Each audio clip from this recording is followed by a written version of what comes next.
The massive crystalline spaceport loomed before the Earth diplomatic vessel as it approached the capital world of the Stellar Empire. Inside the ship, Ambassador James Walker stood at the viewing window, straightening his simple black tie. Unlike other diplomats who preferred elaborate costumes, he believed in the power of simplicity. The ship's captain turned to him. "Are you sure about this, Ambassador? The Empire isn't known for their warmth toward newcomers." James smiled. "The best conversations often start with skepticism, Captain." The landing was smooth, but the welcome was anything but warm. Tall, silver-skinned beings lined the crystal pathway, their iridescent robes shimmering under the light of 3 suns. Their faces showed no emotion, but their posture screamed disapproval. The head of the welcome party, Lord Stone, stepped forward. His height made James feel like a child, but the human diplomat maintained his calm smile. "Ambassador Walker, you are smaller than we expected." "Good things often come in small packages, Lord Stone," James replied, his voice carrying clearly across the platform. Several alien diplomats shifted uncomfortably at his casual tone. The procession to the palace was deliberately slow, designed to showcase the Empire's grandeur. Towers of living crystal stretched toward the sky, their surfaces changing colors with the movement of the crowds within. Flying vehicles darted between buildings like schools of exotic fish. James noticed everything but showed no sign of being overwhelmed. His training had prepared him for this moment, but nothing could truly prepare anyone for the sight of Princess Aurora's entrance. She descended the grand staircase, her skin glowing with an inner light that made the silver tone of her people look like precious metal. Her eyes, triple-lidded and deep purple, fixed on James with unconcealed disdain. "So," her voice rang through the hall, "Earth sends us a single diplomat. How efficient." The word dripped with sarcasm. James bowed, the exact depth required by protocol, not an inch more or less. "Your Highness honors us with your presence. I bring greetings from Earth." Earth. She said the word like it was a curious specimen. The planet that achieved faster-than-light travel barely 50 years ago, now seeking equal standing with an empire that spans 3 galaxies. The court waited for James to stumble, to show embarrassment or anger. Instead, he smiled. 50 years is indeed brief, Your Highness. It speaks to our quick learning curve." Princess Aurora's third eyelid flickered, a sign of surprise that James had noted in his studies. "You speak boldly for a representative of such a young species." "Youth has its advantages, Your Highness. We haven't had time to convince ourselves of what's impossible." A murmur ran through the court. No one spoke to the princess this way. Her reputation for reducing diplomats to stuttering messes was legendary. Yet here stood this human, calm as still water. "Very well," she said, rising to her full height. "Since you're so confident, Ambassador Walker, perhaps you'd care to demonstrate your species' capabilities. Tomorrow you will present Earth's case for alliance to the full court." "I would be honored," James replied, his smile unchanged. "Though I wonder if we might first discuss the trade dispute between the crystalline worlds and the gas giant colonies. I have some thoughts that might interest you." The princess's 3 eyes widened slightly. That dispute had been a thorn in the Empire's side for centuries. "You presume much, Ambassador." "Not presumption, Your Highness. Preparation." For the first time in living memory, Princess Aurora was silent for a full 3 seconds. The court held its breath. Then, incredibly, the corner of her mouth twitched upward. "Perhaps," she said finally, "tomorrow's presentation will be more interesting than I expected." As James was led to his quarters, he could feel the princess's gaze following him. The first move had been made. Now, the real game would begin. Lord Stone walked beside him. "You've caused quite a stir, Ambassador." "Have I?" James asked innocently. "I was just being myself. And that, as any student of human history could tell you, was exactly the plan." The morning light filtering through the crystal palace walls cast rainbow patterns across James's desk as he reviewed his notes. The trade dispute between the crystalline worlds and the gas giant colonies had stumped the Empire's finest minds for 3 centuries. Now, Princess Aurora had given him 3 days to solve it. Impossible, Lord Stone had told him. The crystalline people refuse to share mining rights, and the gas giants won't accept restricted access to the meteor belts. It's a deadlock. James spread out the historical documents before him. Where others saw an unsolvable puzzle, he saw patterns. The answer wasn't in the official records. It was in the cultural traditions of both species. A soft chime announced Princess Aurora's arrival. She glided into the room, her silver skin shimmering. "I trust you're finding the challenge adequate." Her tone suggested she expected to find him overwhelmed. "Fascinating, actually," James replied, not looking up immediately. "Did you know that both species share an ancient legend about starstones?" The princess's third eyelid flickered. "What does that have to do with mining rights?" "Everything." James finally met her gaze. "Both cultures believe these stones are sacred. The crystalline people think they're fragments of their first world. The gas giants believe they're pieces of their ancestral navigation charts." "These are children's tales," Aurora dismissed, but James noticed she moved closer to see his notes. "Children's tales often hold the deepest truths, Your Highness. Look here." He pointed to 2 star maps. "The meteor belts they're fighting over. They form a perfect match to both species' sacred patterns." For the first time, the princess leaned over his shoulder, her presence making the air tingle with static electricity. "Continue," she commanded, but her voice held genuine curiosity. "Instead of dividing the belts by territory, we divide them by purpose. The crystalline people get exclusive rights to fragments matching their sacred patterns. The gas giants get priority access to those matching their ancestral charts. Both sides preserve their cultural heritage." Aurora studied the proposal, her triple-lidded eyes narrowing.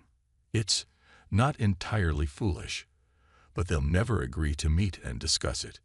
James smiled. "They don't need to meet. Not yet.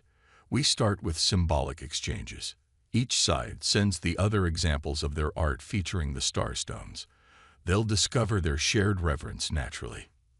"You're suggesting we manipulate them into peace." The princess sounded more impressed than offended. "I prefer to think of it as helping them discover common ground. Sometimes the best path forward isn't a straight line." Aurora circled the desk, her movements graceful but predatory. "And what if they refuse even this small step? Then we remind them that the Empire's trade routes could easily bypass both their territories." James kept his voice calm. "Sometimes the best way to get 2 sides to work together is to give them a common problem." The princess stopped, staring at him. "You'd threaten them with economic isolation." "Not threaten. Remind. The difference is crucial, Your Highness." A strange sound filled the room. It took James a moment to realize the princess was laughing, a sound few in the Empire had ever heard. "You humans are surprising," she said finally. "You combine such primitive emotions with such clever strategy." "We've had plenty of practice solving our own impossible problems," James replied. "Sometimes being the youngest species gives us a fresh perspective." Aurora moved toward the door but paused. "Implement your plan, Ambassador. You have my authority. But remember, if this fails, Earth's hopes of alliance fail with it."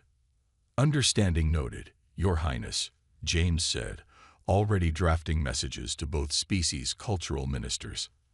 After she left, Lord Stone emerged from the shadows. "You're either very brave or very foolish, Ambassador." James carefully arranged his diplomatic seals. "The line between the two is often thinner than we think, Lord Stone. Besides, I haven't told either of you the best part yet." "Which is?" "Both species already secretly trade artwork featuring starstones through underground markets. They're just too proud to admit it. Sometimes the solution to a problem is simply giving people permission to do what they already want to do." The next 3 days would prove interesting indeed. The great hall of the Crystal Palace buzzed with curiosity as James set up a simple wooden board with black and white squares. Word had spread that the human ambassador would be demonstrating an Earth game, and even the most skeptical members of the court couldn't resist coming to watch. Princess Aurora arrived last, her entrance causing the usual stir, but her eyes were fixed on the strange board. "This is your great cultural offering, Ambassador." A board with colored squares. James arranged the carved pieces with careful precision. "This, Your Highness, is chess, a game older than humanity's ability to fly, yet still teaching us new things about strategy and patience." "How quaint," she said, but settled into the offered seat across from him. The court gathered closer, their silver forms creating a shimmering circle around the players. "The goal is simple," James explained, his voice carrying easily through the hushed hall. "Protect your king while trying to capture your opponents." He began explaining the moves of each piece, noting how the princess's third eyelid flickered with interest at the mention of the queen being the most powerful piece. "So the female leads the attack." Aurora picked up the queen, studying its curves.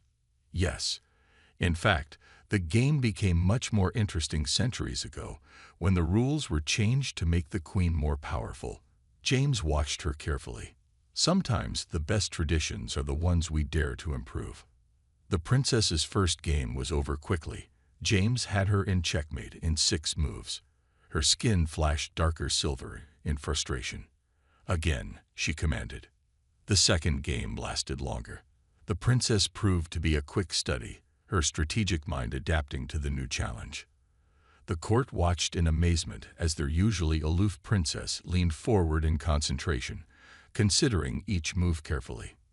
"Check," she announced triumphantly after 20 minutes. "Impressive." James moved his king. But not checkmate. 3 moves later, Aurora's triumphant expression faded as James trapped her king. "How did you?" Sometimes victory lies not in the obvious attack, but in letting your opponent think they're winning. James reset the board. "Would you like to try again?" By the 4th game, other court members were asking to learn. James found himself surrounded by silver-skinned aliens, all eager to understand this simple yet complex game from Earth. "Remarkable," Lord Stone murmured, watching multiple games unfold across the hall. "You've accomplished more with this wooden board than a dozen trade agreements." James nodded, observing how Princess Aurora was now teaching the moves to a young noble. Games reveal character. Watch how the princess plays. Aggressive but not reckless, willing to sacrifice pieces for position, but never wasteful. She's learning about humans while we learn about her. "And what is she learning?" Stone asked. "That humans understand the value of tradition while embracing change. That we can be both simple and complex. And most importantly, that we view interaction as an opportunity for mutual growth, not just competition." The evening stretched on, the 3 suns setting one by one outside the crystal walls. What had started as a simple demonstration had evolved into an impromptu cultural festival. Some court members had brought out their own traditional games to share, creating an atmosphere of genuine exchange.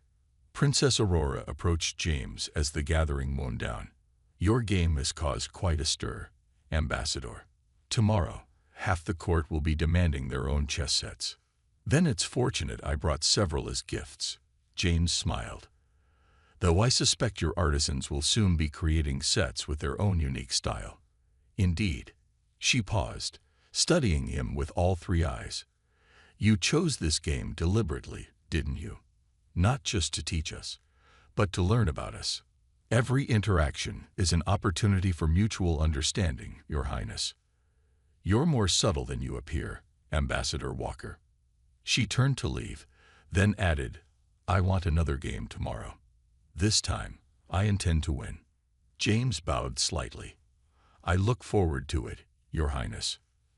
As he packed up the chess set, James reflected that sometimes the simplest moves could bring about the most profound changes. The game was just beginning. The grand diplomatic ball twinkled like a living constellation inside the Crystal Palace. Beings from 100 worlds danced and mingled beneath floating lights that mimicked distant stars.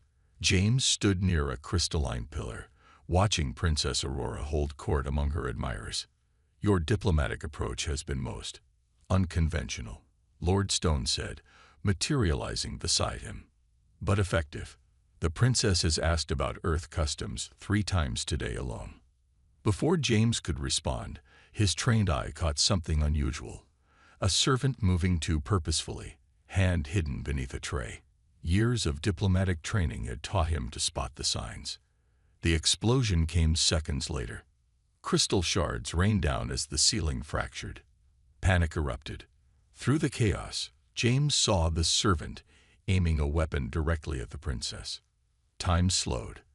His body moved before his mind could process, years of Earth's diplomatic protection training taking over.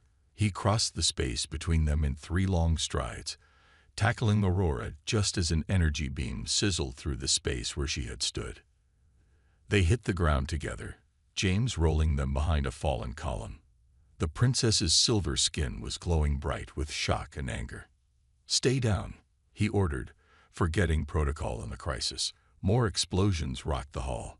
"How dare you comment," she began, but James cut her off. "Your Highness, with all respect, this isn't the time for rank. Those aren't random attackers. They're targeting you specifically." Her third eyelid flickered rapidly as she processed this. "How can you know?" "The explosions are designed to cause panic, not damage. They're hurting the crowd, creating clear lines of fire." James peered around the column. "There, see how they're positioned. Classic assassination formation. We use similar training scenarios on Earth." Aurora's expression shifted from outrage to tactical interest. "What do you suggest?" "They expect you to flee to the secure room behind the throne.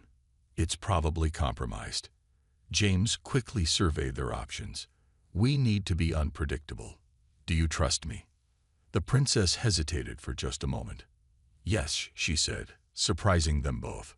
James tapped his diplomatic badge, activating its emergency beacon.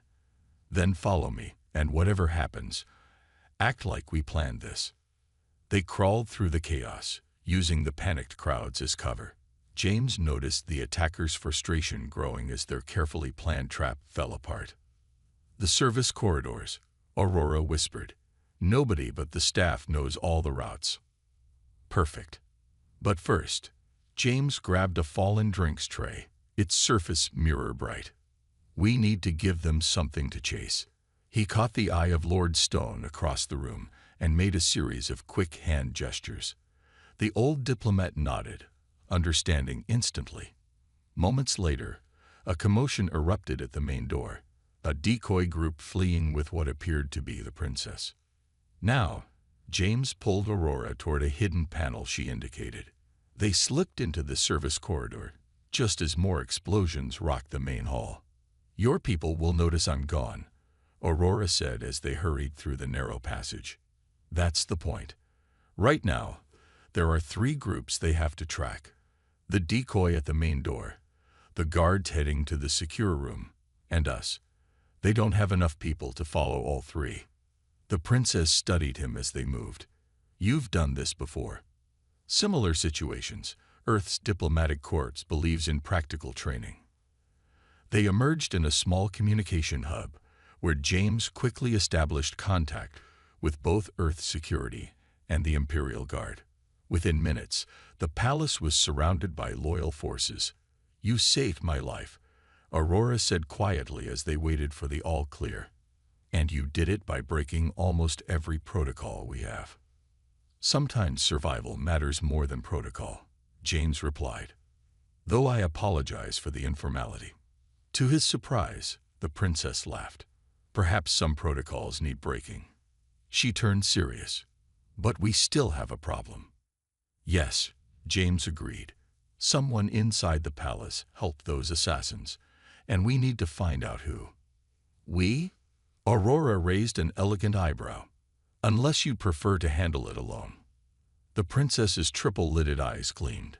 "No, Ambassador. I think I'd like to see more of these unconventional Earth methods." Outside, they could hear the sound of the attackers being rounded up. The immediate danger had passed, But James knew the real challenge was just beginning. The private study in the palace's East Wing had become their improvised command center. James and Princess Aurora sat surrounded by holographic displays showing personnel records, security footage, and communication logs. The attack was too well coordinated, James mused, studying the three-dimensional replay of the ballroom incident. They knew the guard rotations, the security protocols, even the secret passages. Aurora nodded, her silver skin reflecting the blue glow of the displays.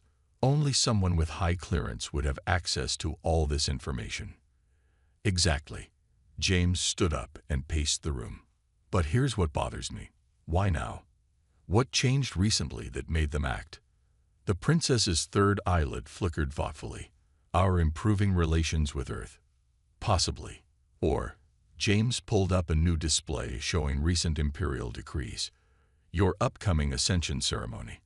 In 3 months, you'll have full access to the imperial security codes.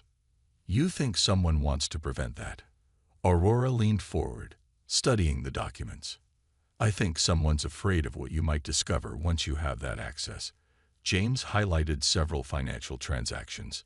Look at these transfers. Large sums moving through dummy corporations, all tied to members of the High Council. The princess's skin darkened with anger. Corruption in my own court. More than corruption. James brought up another display. These companies all deal in restricted technologies. The same tech that showed up in border conflicts across 3 sectors. Understanding dawned in Aurora's triple-lidded eyes. They're selling weapons to both sides of each conflict. And making fortunes in the process. James nodded. Your father's illness and your upcoming ascension threatens their operation. They needed you gone before you could discover the truth. A soft chime interrupted them. Lord Stone entered, looking grave. The preliminary interrogations are complete. The assassins were mercenaries, hired through a complex network of intermediaries. Dead ends? James asked. All except one. Stone projected a new image, a shipping manifest. The weapons they used. We traced the power cells to a very specific manufacturer. Aurora stood up sharply. Counselor Reed's private holdings. The same counselor who's been most vocal about delaying your ascension ceremony, James added. But he's too smart to act alone. The princess began pacing, her movements predatory. We need proof. Solid evidence that will stand up in an imperial court. We need more than that, James said quietly. We need to make sure the evidence reaches the right people. Reed and his allies likely have contingency plans. What do you suggest? James smiled. Something they won't expect. On Earth, we sometimes use a technique called a sting operation. Instead of chasing the evidence, we let them come to us. He outlined his plan, watching Aurora's expression shift from skepticism to intrigue. It's risky, she said finally. If we're wrong about any of our assumptions, then we'll have revealed our hand and lost our chance, James agreed. But if we're right, we'll catch them all at once. The princess's skin brightened with determination. Do it. Over the next hours, they carefully planted their bait, seemingly carelessly encrypted messages about discovered evidence, a scheduled secret meeting, hints of betrayal among the conspirators. Humans are surprisingly devious, Lord Stone commented as they finished their preparations. We prefer to think of it as creative problem-solving, James replied. The key is understanding your opponent's psychology. They're used to operating in shadows, pulling strings from a safe distance, so we give them exactly what they expect, a shadowy opportunity too tempting to resist. Aurora studied the final arrangements, and when they take the bait, then, Your Highness, James smiled grimly, we spring a trap of our own. But first, we need to discuss how to handle what comes after. Taking down corrupt officials is one thing. Rebuilding trust in the imperial system will be much harder. The princess met his gaze steadily. Then it's fortunate I have an advisor who understands both diplomatic strategy and creative problem-solving. Outside the study's windows, the first of the 3 suns was rising. The next few days would determine not just their fate, but the future of the entire empire. The imperial throne room glowed with a cold light as Counselor Reed and his allies strode in, their silver faces masks of righteous indignation. James watched from behind a crystalline pillar as their trap began to unfold. "This is an outrage," Reed's voice boomed through the vast chamber. "To be summoned like common criminals." Princess Aurora sat on the throne, her posture relaxed but alert. "Criminals. An interesting choice of words, Counselor. We received information about a secret meeting." Another counselor spoke up. "Evidence of treason against the Empire." "Indeed." The princess's voice carried a dangerous edge, though not quite the evidence you were expecting to destroy. James gave the silent signal. Hidden panels in the walls slid open, revealing Imperial guards with weapons ready. The counselors found themselves surrounded. "What is the meaning of this?" Reed demanded, but James noticed the slight tremor in his voice. "Let me tell you a story," James said, stepping out from behind the pillar. "A story about greed, corruption, and a fatal mistake, underestimating humanity's capacity for deception." The chamber's lights shifted, and holographic displays sprang to life around them. Financial records, weapon shipments, and encrypted communications filled the air. "Impossible," one of the counselors whispered. "Those records were destroyed." "Were they?" James smiled. "Or did we let you think they were destroyed? You see, on Earth, we learned long ago that the best way to catch a predator is to make it think its prey is vulnerable." Princess Aurora rose from her throne. "The assassination attempt was sloppy, Counselor Reed. Did you really think I wouldn't investigate? That I wouldn't find the links between your weapons companies and the border conflicts? You have no proof." Reed's skin had turned a pale, sickly silver. "Don't we?" James touched his diplomatic badge, and new holograms appeared, recordings of the conspirators' own conversations, captured during their attempt to retrieve what they thought was incriminating evidence against them. "Your own greed betrayed you," Aurora continued. "You were so eager to cover your tracks that you walked right into our trap." The counselors began to break, turning on each other in panic. Reed, seeing his allies crumbling, made his final desperate move. He pulled out a hidden weapon, aiming it at the princess. But James was ready. With reflexes honed by years of training, he threw a small device, standard Earth diplomatic corp equipment. It burst into a brilliant flash, momentarily blinding Reed. The Imperial guards moved in swiftly, disarming and restraining the corrupted counselor. "Your Highness," Reed spat, his composure finally breaking. "You trust this human over your own people. He's manipulated you." "No, Counselor." Aurora's voice was cold as space itself. "He showed me something you never could. The truth. And the strength to face it." James stepped forward. "You know what your real mistake was. You were so convinced of your own superiority that you never considered humans might have faced and overcome the same challenges you have. Corruption, betrayal, political intrigue. We've dealt with it all. We learned, we adapted, and we survived."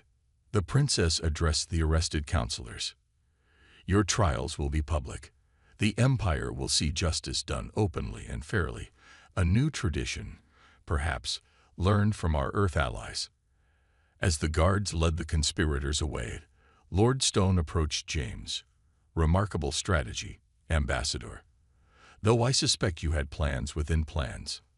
"The best diplomatic solution," James replied, "is one where everyone learns something. The counselors learned not to underestimate humans. The Empire learned the value of transparency. And the princess." The princess, Aurora interrupted, joining them, learned that sometimes the oldest empire can learn from the youngest species. She turned to James.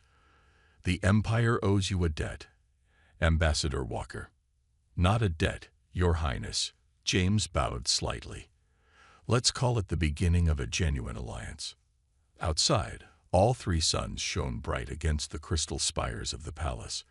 A new era was dawning for both humanity and the Empire, built on foundations of trust, respect, and the understanding that wisdom can come from the most unexpected sources. 1 month after the confrontation in the throne room, the Crystal Palace buzzed with unprecedented activity. Delegates from across the empire gathered to witness 2 historic events: Princess Aurora's early ascension to the throne and the signing of the first comprehensive Human-Empire Alliance treaty. James stood on a balcony overlooking the capital city, adjusting his formal diplomatic uniform. The 3 suns cast a rainbow of colors through the crystal spires, creating an ever-changing light show across the landscape. Admiring the view, Ambassador. Aurora's voice came from behind him.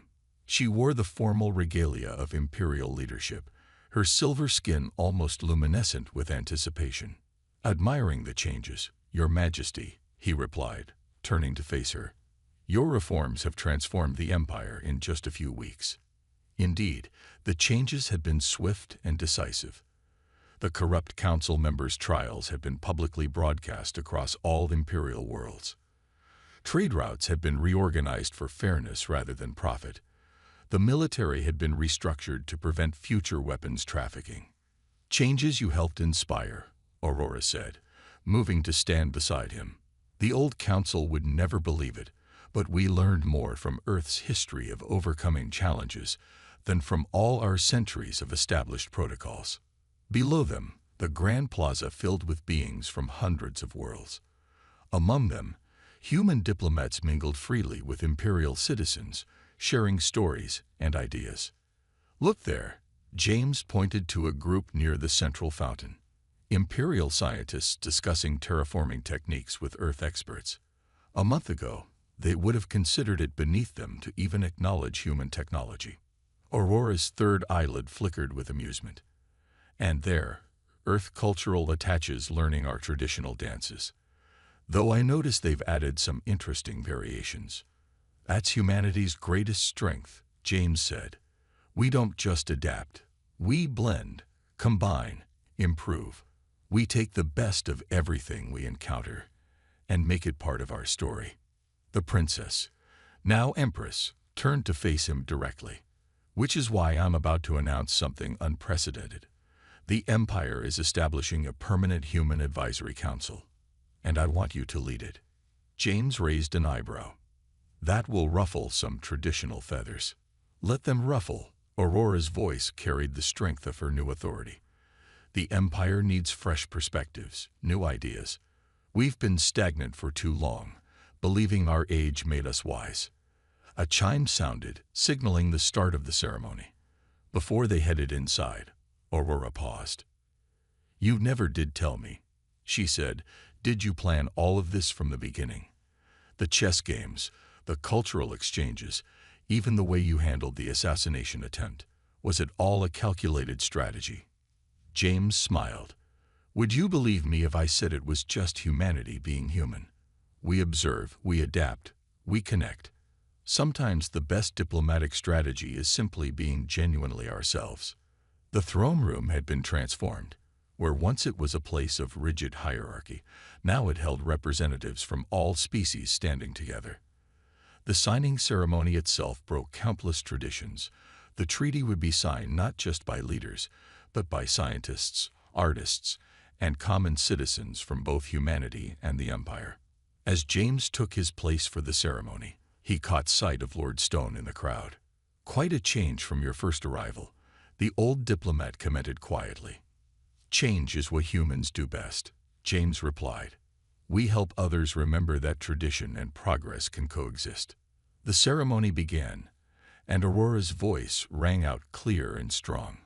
Today marks not just an alliance between powers, but a recognition that age and youth, experience and innovation can create something greater than either alone. As James stepped forward to sign the treaty, he reflected that this was humanity's true strength, not our technology or our strategies, but our ability to bring people together, to show that differences could be strengths rather than barriers. The Empire would never be the same, and neither would humanity. They would grow together, learn from each other, and create a future neither could have imagined alone. And it all started with a single human diplomat who believed in the power of simply being human.